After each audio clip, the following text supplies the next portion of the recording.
நீ உண்மையை புரிந்து கொள்ளும் நேர காலம் வந்துவிட்டது. எந்த ஒன்றிற்காக காத்து கொண்டிருந்தாயோ அந்த ஒன்றை பெறப்போகும் தருணத்தில் தடைகள் மட்டும்தான் வந்து கொண்டிருந்தது என்று சொல்லி கொண்டிருந்தாயல்லவா? இப்பொழுது அந்த தடைகளை தாண்டி ஜெயிக்கும் காலம் வந்துவிட்டது. ஆனால் உன்னை நினைத்தோ உன் நிலைமையை நினைத்தோ அங்கு யாருமே பரிதாபப்படவில்லை. பரிதாபத்தையும் தாண்டி உதவி செய்வதற்கு யாராக இருந்தால்தானே நான் வாழ்க்கையில் முன்னேற முடியும் என்று நினைத்து கொண்டிருக்கும் வேளையிலே உன் நிலைமை பார்த்து ஒருவர் பரிதாபப்பட்டும் அல்ல, உன்னை நினைத்து கதறியும் அழுது கொண்டிருக்கின்றார். ஏனென்றால் நீ படிப்படியாக முன்னேறி கொண்டு உன் வாழ்க்கையின் லட்சியத்தை அடைந்து கொண்டிருந்த வேளையிலே தடைகள் மட்டும்தான் இப்பொழுது உனக்கானதாக மாறிக்கொண்டு இருக்கின்றதோ என்று எண்ணிக்கொண்டிருந்தாய். இப்பொழுது அத்தனை விஷயத்தையும் தாண்டி உனக்கான வெற்றி பாதையை ஜெயிக்க வேண்டிய காலகட்டத்தை நீ எட்டிவிட்டாய். எந்த ஒன்று உனக்கானதாக இருக்கின்றதோ அதை என் கையில் இருந்து பெறப்போகும் நல்ல நேரத்தை நெருங்கி விடாதே. உன் நிலைமையை பார்த்து ஒருவர் அழுது கொண்டு தான் இருக்கின்றார். ஏனென்றால் நீ எப்படி இருக்க வேண்டிய ஒருவர் இப்பொழுது உன் நிலைமை அங்கு தரைமட்டமாக ஆகிவிட்டது.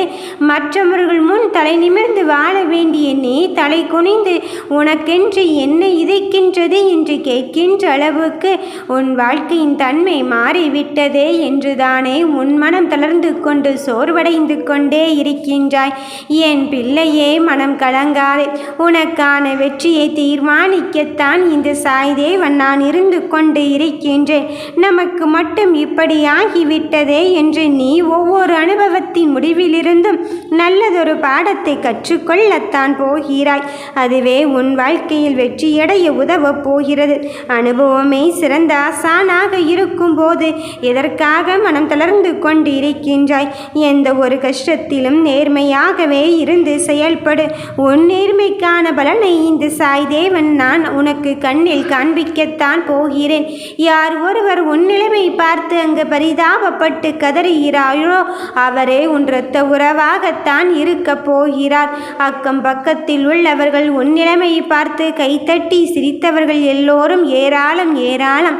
ஆனால் அந்த நிலைமையெல்லாம் தாண்டி என் பிள்ளைகள் மிக பெரும் வெற்றியை நோக்கி அடியெடுத்து வைத்திருக்கின்றார்கள். வாழ்க்கையில் எந்த ஒரு சூழ்நிலையில் இருந்தாலும் சரி, ஏதோ ஒரு குறை இருந்து கொண்டேதான் இருக்கும். நமக்கு மட்டும் இப்படி குறையை தந்து விட்டாரே என்று எண்ணிக்கொள்ளாதே. வாழ்க்கையை தொலைத்து விடாதே. அந்த குறையை விரைவில் நான் உன் சாயப்பன் நிவர்த்தி செய்து உனக்கான வெற்றியை உனதாக்க வந்திருக்கும் போது நீ உன் குறையை நினைத்து வருந்தி கொண்டு இருக்காதே. எல்லா சூழ்நிலைகளிலும் நம் குறைகள் மட்டும்தான் பின்னே வந்து கொண்டு இருக்கின்றதே என்று நினைக்கின்றாய்.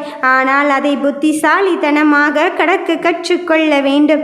அதுதான் நீ வாழ்கின்ற வாழ்க்கைக்கு அர்த்தத்தை சொல்ல போகிறது.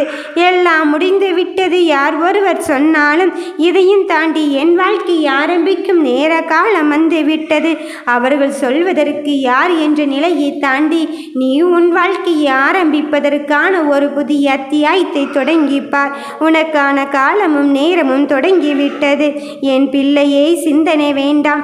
எந்த ஒரு விஷயத்தையும் ஆழ்ந்த சிந்தனைக்குள் எடுத்துக்கொண்டு அடுத்தது என்ன நடக்குமோ என்று நொடிக்கு நொடி பதற்றமடைந்து கொண்டே இருக்காதே. உனக்கான வெற்றியை தருவதற்குத்தானே உன் அப்பன் சாய்தேவன் நான் வந்து கொண்டு இருக்கின்றேன். அது மட்டுமல்ல, உனக்காக இவர் ஒருவர் உன்னிடத்திலே வந்து உன்னை அங்கு முன்னேற்றத்தின் பாதைக்கு அழைத்து செல்வதற்கு என்னிடம் வேண்டிவிட்டார். இனியும் நான் கலங்கப் போவதில்லை. நீயே நினைக்கின்றாய் நாம் வாழ்க்கையில் எதிர்பார்ப்பது போல் அமையவில்லையே என்று. ஆனால் உன் வாழ்க்கையை மாற்றி அமைக்கக்கூடிய சக்தி உன்னிடத்திலே இந்த அப்பனானவன் நான் தந்து இருக்கும் போது நீ எதை பார்த்து கலங்கி கொண்டு இருக்கின்றாய்? உன் முயற்சியை விட உன் வாழ்க்கையில் எது தங்கமே விலை உயர்ந்தது என்று நினைக்கின்றாய்?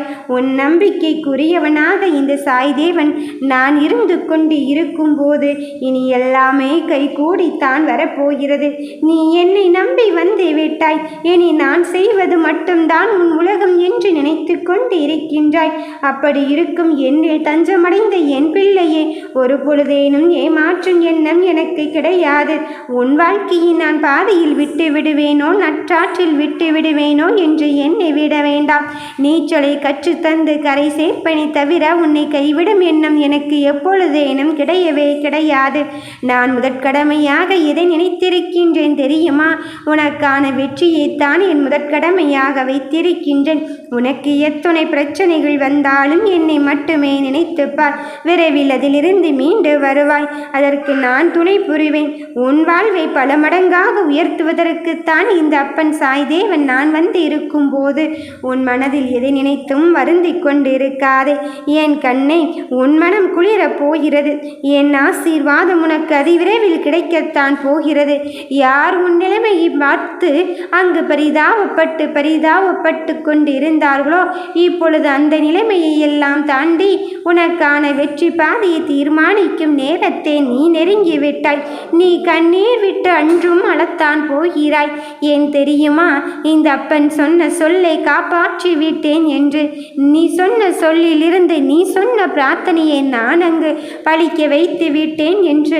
உன் வாழ்க்கையில் படும் கஷ்டங்கள் எல்லாம் பாதியை கடந்து வந்து விட்டாய். மீதியை இந்த அப்பனின் அருளோடும் இந்த அப்பன் கை காட்டும் ஒருவரோடும் சேர்ந்து உன் வாழ்க்கையின் பயணத்தை நீ கடக்கப் போகிறாய். உன் கஷ்டங்களுக்கெல்லாம் முடிவு காலம் வந்து விட்டது.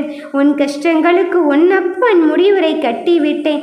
உன் சாய்தேவன் உன்னில் இருந்து கொண்டு இருக்கும் போது ஏன் இதற்காக வாழ்க்கையில் எதையோ நினைத்து அங்கு மகிழ்ச்சியை இழந்து கொண்டு இருக்கின்றாய்? உன் மகிழ்ச்சியை காண தயாராக இரு. இனி உன் கஷ்டங்களை கடப்பதற்கு நான் துணையாக இருந்து கொண்டு இருக்கின்றேன். உன்னிடம் நீ விரும்பியவர் உன்வசம் இருக்கும் போது எதற்காக தங்கமே மனமருந்தி கொண்டிருக்கின்றாய்? இனி கவலை வேண்டாம் என் கண்ணேன். உன்னுடைய கவலைகளில் எல்லாம் என் காலில் போட்டுவிட்டு நீ நிம்மதியாக தூங்கு என் குழந்தையே. நான் உன்னை என் மடியில் தூங்க வைக்கத்தான் போகிறேன். என் தாலாட்டை கேட்டுவிட்டு நீ நிம்மதியாக இரு. உன் முன்னருகில் இருந்து கொண்டு உனக்கான சேவையை செய்வதற்குத்தானே இந்த அப்பன் நான் இருந்து கொண்டிருக்கின்றேன். அதன் பிறகும் எதற்காக உன் மனம் தடுமாறுகிறாய்? அதன் பிறகும் எதற்காக சற்று நிலை தடுமாறுகிறாய்? நீ உன்னருகில் உனக்கான வெற்றியை தருவது இந்த அப்பன்தான் என்று உணரக்கூடிய காலகட்டம் வந்துவிட்டது. என் கண்ணின் மணியே, உன் பிரச்சனைகளுக்கெல்லாம் தீர்வை சொல்லி உன்னுடைய ஆசையை நிறைவேற்றி நான் உனக்கான பாதையை தெளிவுபடுத்த வந்திருக்கும் போது எனக்காக யாரும் இல்லையே என்று நினைத்து விடாது. உன்னை நினைத்து கதறி கொண்டிருப்பவர் ஒன்றத்த உறவானவராகத்தான் இருப்பார். உன்னை நினைத்து உனக்கான பாதையை தெளிவுபடுத்த அந்த நபரானவரோ உன்னை வாழ்க்கையின் எப்படியாவது முன்னேற்ற பாதைக்கு அழைத்து செல்ல வேண்டும் என்று முடிவெடுத்து விட்டார். ஆனால் நீயோ என்ன நினைக்கின்றாய் தெரியுமா? நமக்கான பாதைகளும் தடைகள் மட்டும்தானே அங்கு பின்னோக்கி கொண்டே இருக்கின்றது. தடைகள் மட்டும்தானே வாழ்க்கையாக்கி கொண்டு இருக்கின்றது. சறுக்கல்களை மழுக்கல்களை மட்டும்தானே சந்தித்து கொண்டிருக்கின்றோம் என்று நீ நினைத்து விடாதே. என்னை விட உன்மேல் அக்கறை கொண்டவர் இந்த உலகில் எவருமில்லை என்பதை உணர்ந்து கொள். ஆகையால் தான் நான் உன் எண்ணங்களை நிறைவேற்றப் போகிறேன். நீ என் மீது கொண்ட பொறுமைக்கு நான் தரும் பரிசு. இவ்வளவு காலம் பொறுமையோடு இருந்ததற்கு நான் உனக்கு இந்த விலைமதிப்பற்ற பொக்கிஷத்தை தருவதற்குத்தான் வந்திருக்கின்றேன். அது என்ன தெரியுமா? நீ ஆனந்தத்தில் திக்கும் முக்காடும் தருணம் வந்துவிட்டது. செய்வதென்று தியக்கிக் கொண்டு இருக்கும் அந்த விஷயத்திலே நல்லதொரு தீர்வையும் நீ விரும்பிய முடிவையும் தருவதற்கு வந்திருக்கின்றேன். அதை நீ பார்க்க காத்து கொண்டு இருக்கின்றாய் என் பிள்ளையே. நான் உன்னை உன்முகத்தில் ஆனந்தத்தை காண ஓடோடி வந்து விட்டேன். நீ ஆசைப்பட்டதை பெற்றுக்கொள்ள நீ ஆனந்தமாக இருக்கும் தருணத்தை நெருங்கிவிட்டாய். உன் நிம்மதியினை தொலைத்து விட்டேனோ என்று எண்ணிக் கொள்ளாதே. எங்கே தொலைத்தாயோ தொலைத்த இடத்திலிருந்து உனக்கான பாதையை நீ தெளிவுபடுத்திக்கொள். எனக்கு தெரியும் என் பிள்ளையை பற்றி நீயோ என்னிடம் என்ன வேண்டினாய்? உனக்கு எது நல்லது என்று நினைக்கின்றாயோ அதை மட்டும் என்னிடத்தில் தாருங்கள் அப்பா என்று தானே சொன்னாய். அப்படி இருக்கும் பட்சத்தில் நான் உனக்கான விஷயத்தை உன் கையில் கொடுப்பதென்று புரிந்தும் விட்டேன், அறிந்தும் விட்டேன். இனியும் கவலை கொள்ளாதே என் குழந்தையே. என்னை தஞ்சமடைந்த பின் நீ யாரையும் தேடி போக வேண்டிய அவசியமே கிடையாது. என்னுடைய உதவி உனக்கு கிட்டும் போது அடுத்தவர்கள் உனக்கு எதற்கு? அடுத்தவர்கள் உதவி செய்வது என்பது உனக்கு எட்டாத விஷயமாக, எட்டாத கனியாக இருந்து கொண்டு இருக்கின்றது. நம்பிக்கையை இழந்து அடுத்தது என்ன செய்வது என்று பதற்றத்தோடு இருக்கும் என் பிள்ளையே, உன் நிலையை பார்த்து ஒருவர் உன்னை தேடி வந்து உன்னை மகிழ்ச்சியில் ஆழ்படுத்தத்தான் போகிறார். எதை நினைத்தாலும் என்னிடத்தில் என் அப்பன் சாய்தேவன் இருக்கும்போது எனக்கு என்ன நேர்ந்துவிடப் போகிறது என்பதில் மட்டும் தீர்க்கமாக நம்பு. உன்னோடு தான் நான் பயணிக்கின்றேன். நல்லதே நினைப்போம், நல்லதே நடக்கும். ஓம் சாய்ராம்.